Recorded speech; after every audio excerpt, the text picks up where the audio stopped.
తిరిగి BCN news కి స్వాగతం. కూటమి ప్రభుత్వం నిర్వహించిన డీఎస్సీ పరీక్షల్లో భారీగా అవకతవకలు, కుంభకోణం జరిగాయని వైసీపీ పశ్చిమ గోదావరి జిల్లా ప్రాంతీయ సమన్వయకర్త మాజీ మంత్రి గుడివాడ అమర్నాథ్ తీవ్రస్థాయిలో ధ్వజమెత్తారు. డీఎస్సీలో జరిగిన అక్రమాలు, గత వైసీపీ హయాంలో జరిగిన ఏపీపీఎస్సీ నియామకాలపై ఏకకాలంలో సీబీఐ విచారణ వేయాలని మాజీ సీఎం జగన్ విసిరిన సవాల్కు సమాధానం చెప్పలేకే సీఎం చంద్రబాబు, మంత్రి లోకేష్ శాసనసభలోనూ బయట తోకముడిచారని ఆయన విమర్శించారు. అనకాపల్లి జిల్లాలో తీవ్ర వర్షాభావ, కరువు పరిస్థితులు నెలకొన్న నేపథ్యంలో రైతులను ఆదుకునే ప్రత్యామ్నాయ ప్రణాళికలు ప్రకటించకుండా, కరువు ప్రాంతంగా గుర్తించకుండా చంద్రబాబు ఈవెంట్ మేనేజ్మెంట్ రాజకీయాలకు పరిమితమయ్యారని మండిపడ్డారు. క్రెడిబిలిటీ అనేటువంటిది ఏ నాయకుడి కన్నా అవసరం. సరే, గెలుపు ఓటములు పక్కన పెడదాం, ఏ రకంగా గెలిచారు అనేటువంటి ప్రజలందరికీ తెలుసు. కానీ ప్రజలకి ఒక నాయకుడు అంటే నమ్మకాన్ని ఇవ్వాల్సినటువంటి అవసరం, వారి భవిష్యత్తుని ఇవ్వాల్సినటువంటి అవసరం. అది ఆ రోజు జగన్మోహన్ రెడ్డి గారు ప్రభుత్వంలో చేసినటువంటి కార్యక్రమాలు. ఈరోజు మీరు వచ్చి అన్ని అమ్మకాలు, పోర్టుల అమ్మకం, మెడికల్ కాలేజీల అమ్మకం, భూముల అమ్మకం, అన్ని అమ్మకానికి పెట్టి మీరు ఏం భరోసాని ఇస్తున్నారు ప్రజలకి? సో దయచేసి మీరు ఏ వేదిక తీసుకున్నా మా నాయకుడిని విమర్శించడానికి మాత్రమే సభలు పెట్టాలనుకుంటే వేరుగా మాట్లాడుకుందాం. కానీ ప్రభుత్వ ధనాన్ని, ప్రజాధనాన్ని వాడుకొని దాని మీద రాజకీయాలు చేద్దామని చెప్పి డిఎస్సి కోసం చూసాం. ఈ మధ్య మంత్రులందరూ కూర్చొని రీల్స్ చేస్తున్నారు. అంటే ఏం గతి పట్టింది మంత్రులందరికీ?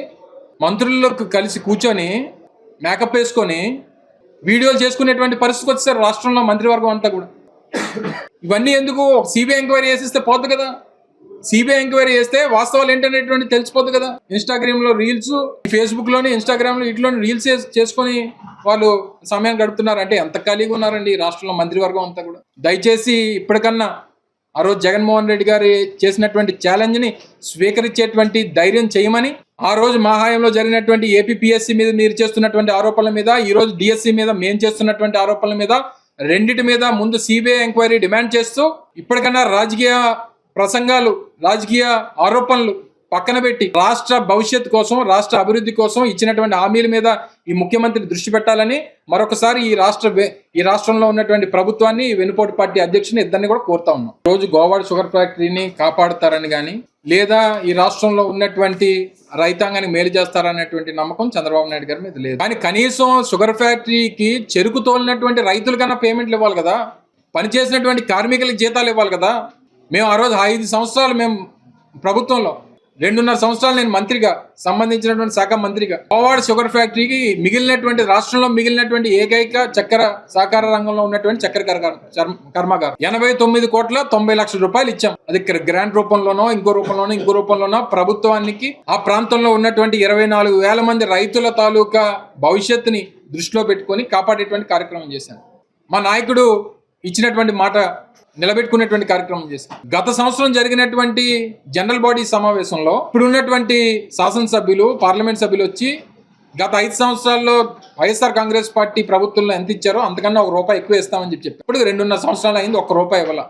గోతుగాడి నక్కలాగా అక్కడ ఉన్నటువంటి ఎంపీ ఏంటంటే దీన్ని ఎప్పుడు ఎత్తేస్తారు, ఈ భూమిని ఎప్పుడు కొట్టుకుపోదాం అన్నటువంటి విధంగా అక్కడ ఉన్నటువంటి ఎంపీ ఎదురు చూస్తున్నాడు. అందుకని ఇప్పుడు అక్కడ ఒకటే కాదు, అటు ఏడుకొప్పాక, ఒక పక్క తాండవ, ఒక పక్క తుంపాల, ఈరోజు చివరికి గోవాడు కూడా ఆ స్థాయికి తీసుకుని వచ్చి ఈ భూములన్నీ ఎలా కొట్టేద్దామని చెప్పి చూసేటువంటి దానికే అక్కడ ప్రజాప్రతినిధులు ఉన్నారు తప్ప ఏ రకంగా అక్కడ రైతులు కాపాడదాం, రైతులు పేమెంట్లు ఇద్దాం అనేటువంటి దాని మీద లేదు. అందుకనే ఇప్పటికే గోవాడ షుగర్ ఫ్యాక్టరీకి సంబంధించినటువంటి రైతుల విషయంలో వైఎస్ఆర్ కాంగ్రెస్ పార్టీ ఇప్పటికే ఒక కార్యాచరణ ప్రకటించింది. దాని ప్రకారం వచ్చే నెల ఆఖరు లోపు ఫ్యాక్టరీ పబ్లిక్ మీటింగ్ ఏదైతే ఉంటుందో, జనరల్ బాడీ మీటింగ్ నిర్వహించాలని చెప్పి ఇప్పటికే డిమాండ్ చేశాం. ఈ లోపు బకాయిలు చెల్లించాలి, భవిష్యత్తు ఏంటనేటువంటిది ప్రకటించాలని చెప్పి ఇప్పటికే ప్రభుత్వాన్ని డిమాండ్ చేశాం. లేని పక్షంలో వైఎస్ఆర్ కాంగ్రెస్ పార్టీయే ఆ జనరల్ బాడీ సమావేశాన్ని నిర్వహిస్తుంది, దానికి సంబంధించినటువంటి తేదీని కూడా మీకు ప్రకటిస్తుంది. ఆ రకంగానే రైతులందరినీ కూడా రోడ్డు మీద. డేటా సెంటర్స్ అనేటువంటిది కొత్తగా చంద్రబాబు నాయుడు కనిపెట్టింది కాదు. డేటా సెంటర్స్ అనేటువంటివి ప్రపంచవ్యాప్తంగా వివిధ దేశాల్లో ఇప్పటికే ఏర్పాటు చేసి ఉన్నటువంటి కొన్ని వ్యవస్థలు. తద్వారా వచ్చేటువంటి ఇష్యూస్ ఏంటనేటువంటివి అక్కడ ప్రజలందరూ కూడా ఫేస్ చేస్తూ ఉన్నారు. ఆ ఫేస్ చేస్తున్నటువంటి ఇష్యూస్ ఇక్కడ కూడా వస్తాయనేటువంటిది వారు భావించి రోడ్ల మీదకి వచ్చారు. వచ్చినటువంటి దానికి సమాధానం అండ్ భవిష్యత్ కార్యాచరణ ప్రభుత్వాన్ని ఏంటనేటువంటి సమాధానం చెప్పకుండా ప్రతి ఒక్కరిని ప్రశ్నించినటువంటి ప్రతి ఒక్కరిని ఏదో దోషుల్లాగా, దొంగల్లాగా చూసేటువంటి కార్యక్రమం ఈ రాష్ట్ర ముఖ్యమంత్రి చేస్తూ ఉన్నారు. డాటా సెంటర్స్ విశాఖపట్నం వచ్చినందుకు ఎవరో ఆశ్చర్యపోవడమో, లేకపోతే ఎవరు ఇంకోటి అవ్వడం అనేటువంటిది నాకు తెలిసి లేదు.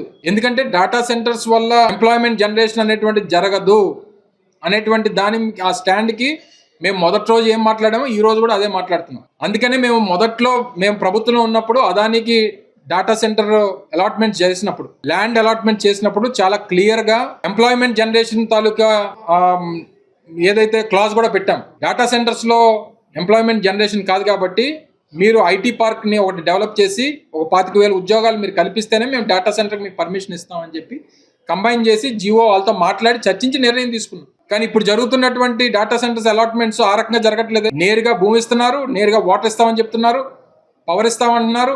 తీరా చూస్తే 1,00,000 కోట్ల ఇన్వెస్ట్మెంట్ 1000 మందికి ఉద్యోగాలని చెప్తున్నారు. అది వాస్తవం. 1000 మందికే ఇవ్వగలరు వాళ్ళు ఉద్యోగం. 1000 మంది కూడా చాలా ఎక్కువ. ఒక 1 గిగావాట్ డాటా సెంటర్ ఏర్పాటు చేసేటువంటి క్రమంలో 1000 మంది ఉద్యోగాలు అంటే చాలా ఎక్కువ మందికి ఉద్యోగాలు ఇచ్చినట్టు. నాకు తెలిసి 1 గిగావాట్ డాటా సెంటర్ కెపాసిటీలో నాకు తెలిసి 400 నుంచి 500 మంది మించి పట్టరు. అలాంటిది మొన్న గూగుల్ అనౌన్స్మెంట్ చేసినప్పుడు 1,80,000 మందికి ఉద్యోగాలు అని చెప్పాడు ఈ రాష్ట్ర ముఖ్యమంత్రి కొడుకు. దాని మీద అనేక మంది ప్రశ్నలు అడిగితే సమాధానం చెప్పలేదు. నిన్న రెన్యూ పవర్కి ఇచ్చారు, రిలయన్స్కి ఇచ్చారు, మరో 2-3 సంస్థలకు ఇచ్చారు. చెప్పమనండి వాళ్ళ అగ్రిమెంట్స్లో ఎంతెంత మందికి ఉద్యోగాలు ఇస్తానన్నారు. ఈరోజు వాళ్ళు గెజిట్ పేపర్లో రాసేది చూడమనండి. సో మనం అనేటువంటిది సరే డేటా సెంటర్స్కి ఇస్తున్నావు. డేటా సెంటర్స్ ఎప్పుడు కూడా ఏర్పాటు చేసేటువంటి క్రమంలో లొకేషను, జియోగ్రఫికల్ కండిషన్స్ అనేటువంటి చాలా అవసరం. సో ఆ అడ్వాంటేజ్ మన ప్రాంతానికి ఉంది కాబట్టి ఇక్కడికి వస్తున్నారు.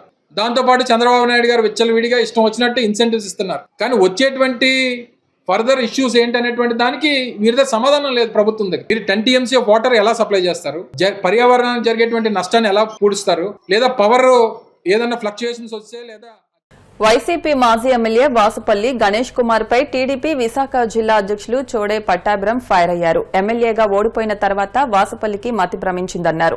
వాసుపల్లి ఒళ్లు దగ్గర పెట్టుకుని మాట్లాడాలని, లేదంటే తెలుగు తమ్ముళ్లు తగిన బుద్ది చెబుతారని హెచ్చరించారు. వైసీపీ ప్రభుత్వ హయాంలో ఏం అభివృద్ది జరిగిందో ఆయన చెప్పాలని డిమాండ్ చేశారు. రైల్వే జోనల్ కార్యాలయానికి భూమి కేటాయించలేని చరిత్రహీనులు వైసీపీ నాయకులని దుయ్యబట్టారు. రైల్వే జోన్కి స్థలం ఇవ్వమంటే ఇవ్వలేకపోయినా చరిత్రహీనులు మీరు. ఈలోగా మేము రైల్వే జోన్ తీసుకొచ్చి ఇక్కడ రైల్వే జోన్ ఇవన్నీ శంకుస్థాపన జరిగి వర్క్ జరుగుతూ ఉంటే బాధ. ఈరోజు డేటా సెంటర్లు వస్తే దాని మీద ఒక వేరే విధంగా మాట్లాడుతూ ఉన్నారు. డేటా సెంటర్లు ఏంటి, ఎందుకు డేటా సెంటర్ వాటర్ ఎలా తెస్తారు, లేకపోతే పవర్ ఏంటి, ఇంకోటి ఏంటి అని మాట్లాడుతూ ఉన్నారు. ప్రపంచం అంతానేమో విశాఖపట్నం వైపు చూస్తూ ఉంది. ఐటీ కంపెనీస్ కానీ అనేక ఐటీ కంపెనీస్, లేకపోతే ఒక పెద్ద ప్రపంచంలోనే ఒక ఇండియాలోనే పెద్దదైన స్టీల్ ప్లాంట్ కూడా ఉత్తరాంధ్ర. ఇంటర్నేషనల్ విమానాశ్రయం ఎయిర్పోర్ట్ భోగాపురంలో రీసెంట్ గా ఓపెన్ చేసుకున్నాం.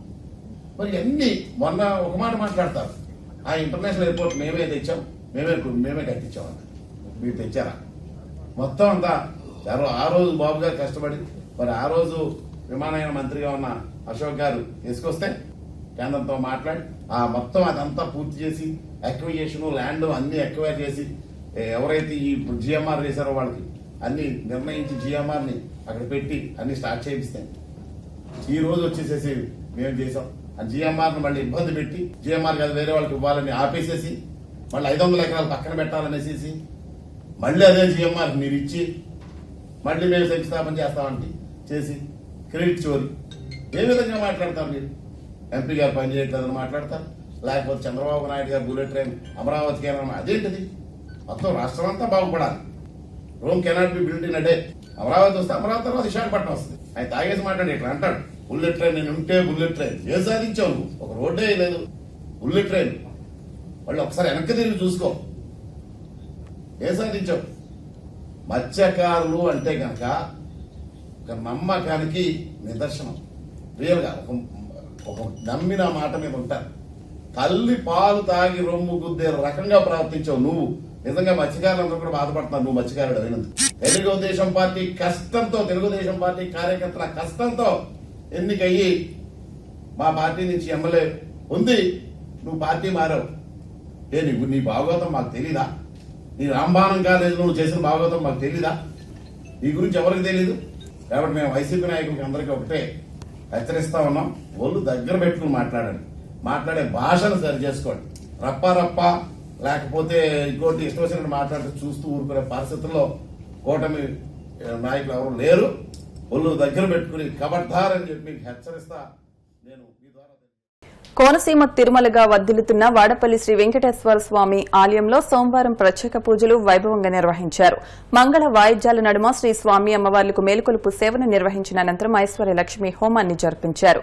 అర్చకులు శ్రీ స్వామి అమ్మవార్ల వసంత మండపంలో అష్టోత్తర పూజలు నిర్వహించగా ప్రత్యేక అలంకరణలో ఉన్న స్వామిని దర్శించుకుని భక్తులు తరించిపోయారు.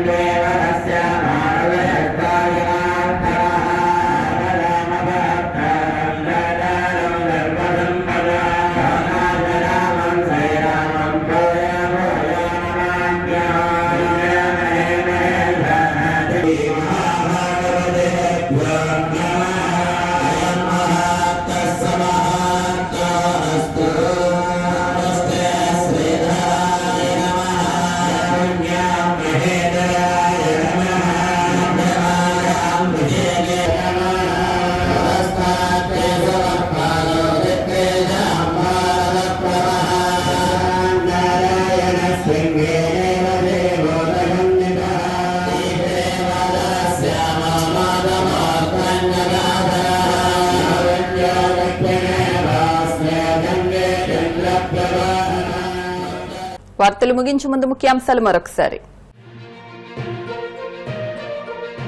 తెల్లపూడిలో గ్రామస్తులతో కలిసి శ్మశాన వాటిక అభివృద్ది పనుల్లో మంత్రి నిమ్మల శ్రమదానం. నియోజకవర్గంలో శ్మశాన వాటికలను సుందరంగా ఆహ్లాదకరంగా తీర్చిదిద్దాలన్నదే లక్ష్యమని వెల్లడి.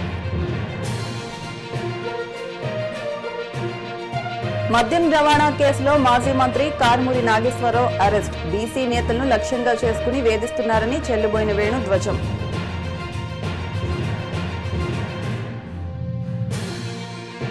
డీఎస్సీ కుంభకోణం ఏపీపీఎస్సీలపై సీబీఐ విచారణకు సిద్దమా? సీఎం చంద్రబాబు మంత్రి లోకేష్లకు మాజీ మంత్రి గుడివాడ అమర్నాథ్ సవాల్.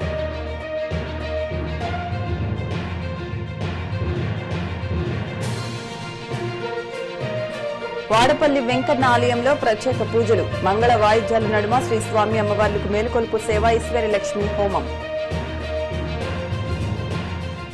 ఈ వార్తలు ఇంతటితో సమాప్తం. మరిన్ని వార్తల కోసం BCN digital YouTube channel, Facebook page ని ఫాలో అవ్వండి. అప్డేట్ వార్తల కోసం ప్లీజ్ సబ్స్క్రైబ్.